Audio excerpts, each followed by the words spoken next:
پدر بولا کہ بیٹا آج میں نے خواب دیکھا ہے، کتاب زندگی کا ایک نرالا باب دیکھا ہے۔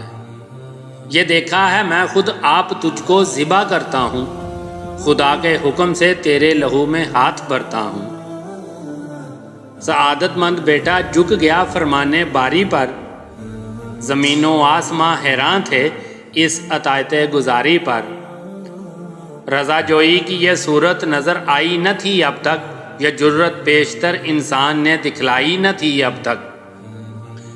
عجب بشاش تھے دونوں رضائے رب راضی پر، تامل یا تذب ضب کچھ نہ تھا دونوں کی صورت پر۔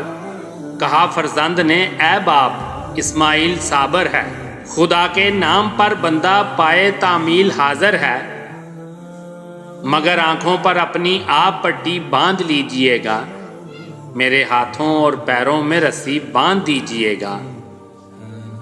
مبادا آپ کو صورت پہ میری رحم آ جائے، مبادا میں تڑپ کر چھوٹ جاؤں ہاتھ دھرائے۔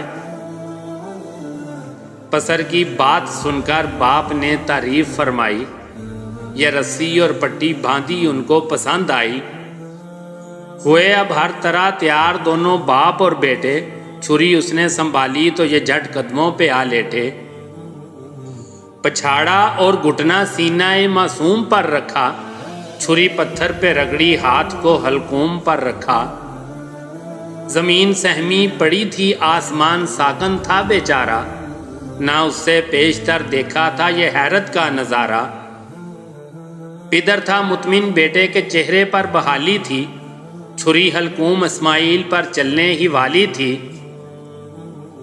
مشید کا مگر دریائے رحمت جوش میں آیا کہ اسماعیل کا ایک رونگٹا کٹنے نہیں پایا۔